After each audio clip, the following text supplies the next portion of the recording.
Друзья, всем большой привет! Сегодня с вами поговорим о польском премиум танке 8 уровня 50 ТП прототип. Эта машина довольно интересная, ее называют убийцей защитника, с чем я в принципе не могу согласиться, но тем не менее это давайте сегодня и обсудим. Присаживайтесь поудобнее, мы начинаем.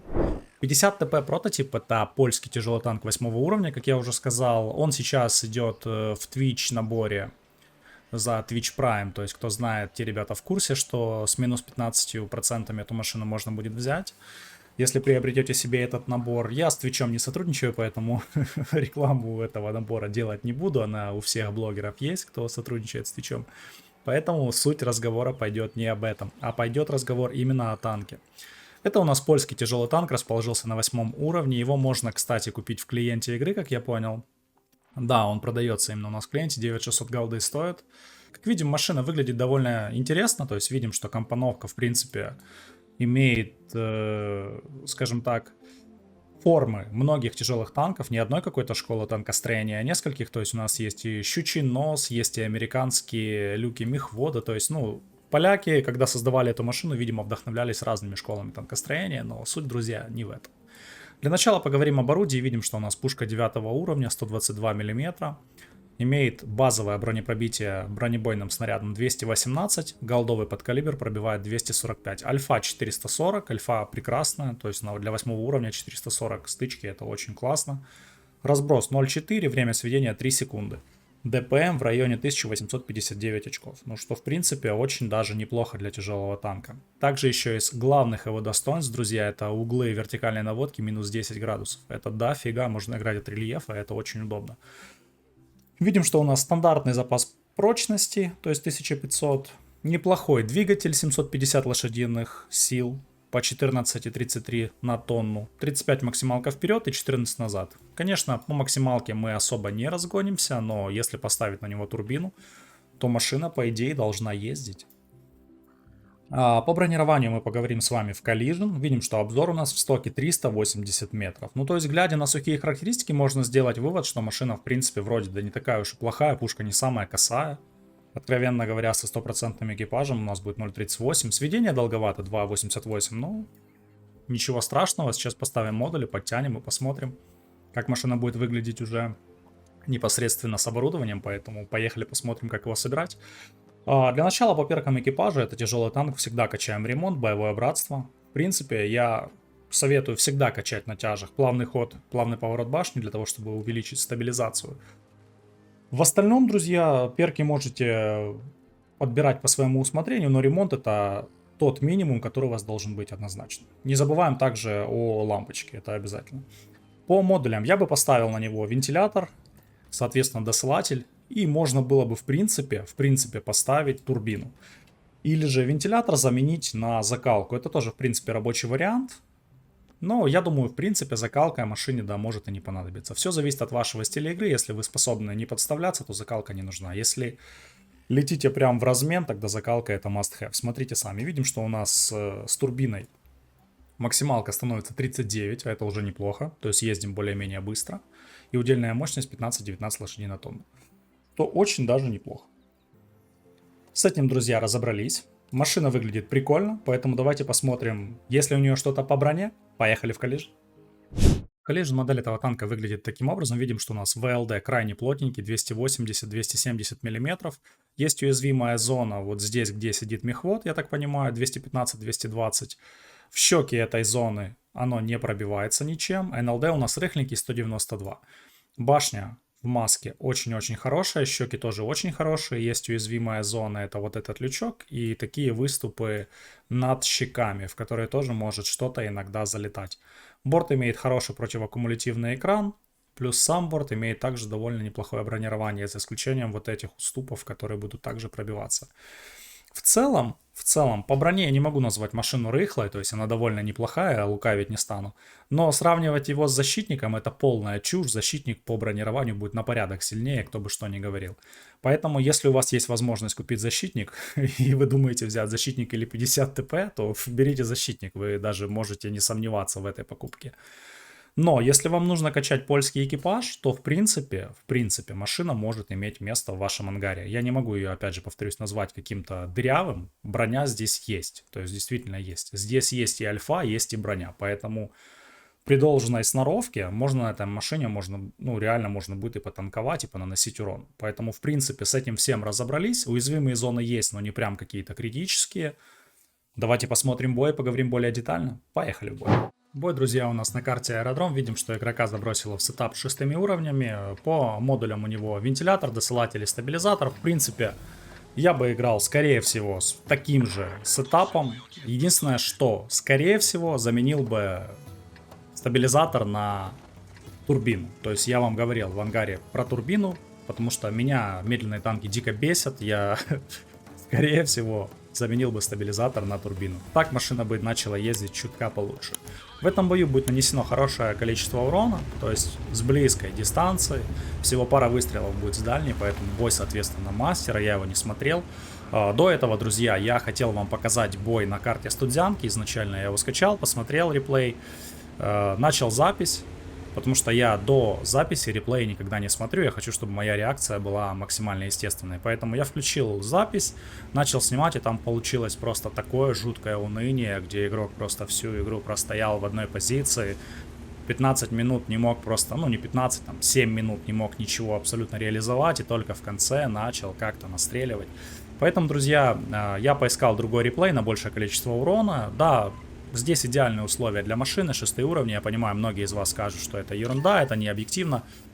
Друзья, это сугубо мое мнение. Я считаю, что прем-танки 8 уровня хороши с 8 уровнями и ниже. Все, что выше, это все печаль. У вас с десятками, давайте честно, на дистанции не в плане метров, а в плане количества боев. Кто понимает, о чем я говорю. За 10 боев с десятками у вас стабильного результата не будет. Я это прекрасно понимаю, и вы это прекрасно понимаете. Поэтому учитывайте, что идеальные условия для вас в топе. И мы с вами говорим о прем-танках, они хороши в топе, потому что в топе вам проще наносить урон. Не спорю, есть игроки, которые способны реально дамажить и с десятками. То есть, все бывает, я это прекрасно понимаю. Но чаще всего намного комфортнее играть с одноклассником или с уровнем пониже. С этим разобрались. Давайте поговорим теперь о танке. Кому эта машина нужна? Изначально сразу могу сказать, бронепробитие базовой ББшкой здесь очень маленькое. То есть мы видим, что 218 мм для тяжи, который играет в ближнем бою, давайте объективно, этого маловато. То есть вам придется мириться с тем, что очень часто вы будете сталкиваться с танками, которые имеют бронепробитие выше вашего. А ваш лоб назвать сверхбронированным я также не могу. У машины много уязвимых зон, и игроки, которые по скиллу выше среднего, они эти зоны с высокой долей вероятности, друзья, знают. Поэтому страдать машина будет довольно часто, учитывая, что у нас рандом очень-очень быстро прогрессирует и развитие игроков также растет. Я не говорю о том количестве, когда просто турбобои и так далее, я говорю о нормальном среднем статистическом бое, когда вы стреляетесь лоб в лоб с игроком, который может быть либо вашего уровня, либо уровнем выше. И вот игроки, которые понимают игру, будут этот танк карать. Многие блогеры, я не понимаю почему и не понимаю из-за чего, сравнивают этот танк с защитником. Но это бред полный. Единственная его схожесть с защитником — это альфа-оружие. Альфа-пушки 440. На этом все полностью сравнения заканчиваются, потому что защитник имеет корпус от танка 9 уровня, и это факт. Защитник очень сложно пробивать в лоб, тем более если вы играете с одноклассниками. 230 для защитника бронепробития — это крайне мало, поэтому вы должны это учитывать. Стреляясь лоб в лоб, если будет стреляться 50 ТП против защитника, защитник с высокой долей вероятности его перестреляет. Назвать броню на этой машине эталонной я не могу. Слишком много уязвимых зон, которые явно прям открыты. Особенно вот этот люк мехвода спереди. Вот эти вот козырьки на башне. Щеки погона. То есть карать эту машину будут часто, это нужно понимать. Но с другой стороны, плохой я эту машину назвать также не могу. Потому что, хороший альфа-страйк. Да, маленькое пробитие, но с этим можно мириться. Если вот как сейчас из 3 выезжает бортом, катком. можно пробивать. В принципе, 218 можно попробовать пробивать и в лоб многие танки. Это, в принципе, неплохое пробитие. Неплохой подкалибр. Летает быстро, 1259 метров в секунду. Имеет пробитие 245. Это, в принципе, неплохо. То есть видим, что в этом бою игрок нанес уже 3383 урона на базовых ББшках. А это, ну, совсем немало. Машина фармит очень хорошо. По фарму, из-за того, что пушка с хорошим альфа-страйком, и видим, что пушка, в принципе, имеет довольно неплохую конечную точность и неплохую стабилизацию, плюс он еще поставил стабилизатор для того, чтобы комфорт стрельбы был максимальным. Видим, что реализовывать ее вполне реально. Да, есть неприятные выстрелы, неприятные пробития, но тем не менее 2210 он уже натанчил. Согласен, по нему стреляли танки не самых высоких калибров, но тем не менее. То есть видим, что супер рыхлая машину назвать тоже нельзя. Поэтому кому эта машина подойдет? Если вы новичок, с высокой долей вероятности вы начали качать либо советскую ветку, либо немецкую. Я сильно сомневаюсь, что у нас есть много новичков, кто начал бы изучать игру с польской ветки. Поэтому давайте будем реалистами. Если у вас преобладают в ангаре советские танки или любой другой нации, брать этот прем как первый не нужно. Возьмите себе за деньги, реально, если хотите, возьмите Супер Першинг. Я делал видео по Супер Першинг, обязательно посмотрите его, я оставлю ссылочку в описании и посмотрите. Он льготный, он тоже имеет броню, да, он средний танк США, но играть на Супер Першинге будет, как мне кажется, новичку. Очень важный, друзья, нюанс, новичку. Будет комфортней. Если у вас есть деньги приобрести защитника, а он стоит дороже, чем 50 ТП прототип, возьмите защитника. Он будет на порядок сильнее, чем этот танк. Но, если мы подошли к тому, что вот вы качаете польскую ветку, и по какой-то из причин у вас нет премиум танков, и вы задаетесь вопросом, брать ли эту машину, чтобы прокачивать польский экипаж, тогда да, почему нет? Я не могу назвать танк убогим, по-своему он хороший, то есть играть на нем комфортно. Я не могу сказать, что реально он плохой. Пушка комфортная, машина неплохо ездит, хорошая альфа за выстрел. Да, есть несколько нюансов, которые не все поймут. Всегда найдутся те, кто скажет, что машина дерьмо, и так будет с любым танком, друзья. Но назвать этот танк плохим, даже наплевать, какая у него статистика. Поиграв на нем, можно спокойно понять то, что машина, в принципе, адекватная. И если вы поймете, как его реализовывать, осознаете его слабые зоны, вы сможете на нем настреливать неплохой урон. И что самое главное, прокачивать экипаж и фармить. Поэтому, объективно говоря, машина способна в урон, способна в танкование. Но очень часто вам придется мириться с его минусами и стараться их прятать. А минусов здесь предостаточно. И именно поэтому я совсем не понимаю, почему эту машину сравнивают с защитником. Да, защитник косой, да, на нем плохая стабилизация, но по бронированию защитник, опять же, сугубо по моему мнению, друзья, это эталон тяжелого танка премиумного. Я не знаю, какой премиум танк может быть лучше защитника по броне. Поэтому не ведитесь на эти все сравнения, когда эти машины сравнивают. Эта тачка не дотягивает до защитника 100%. Поэтому думать, что вы ее купили и сейчас будете как защитник просто брать и нагибать всех в рандоме, нет, такого не будет. Да, будут хорошие настрельные бои, подобно этому. Когда вы будете играть правильно, размеренно и будете прекрасно понимать, куда вам ехать и по кому вам нужно стрелять. У машины шикарный УВН и минус 10, этим нужно пользоваться, то есть он способен стоять от башни. А если вы стоите от башни, я не могу назвать башню сверх какой-то печальный. То есть стоя от башни вы можете отбивать урон. Причем очень даже неплохо. Корпус, да, он большой, широкий, приплюснутый и рыхленький, но башня сама. Стоять от башни можно. Поэтому, друзья, как я уже сказал, вы должны для себя решить, какая у вас приоритетная ветка в ангаре.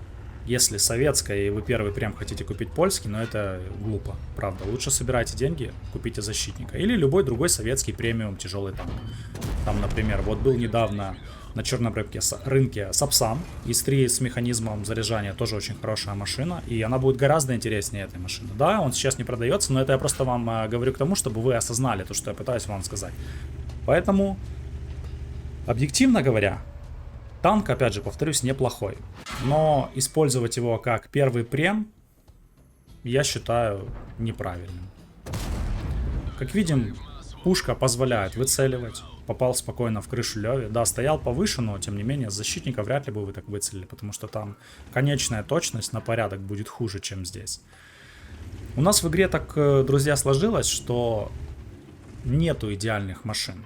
Если у вас что-то в танке хорошо, однозначно в нем что-то будет плохо. И это нужно учитывать.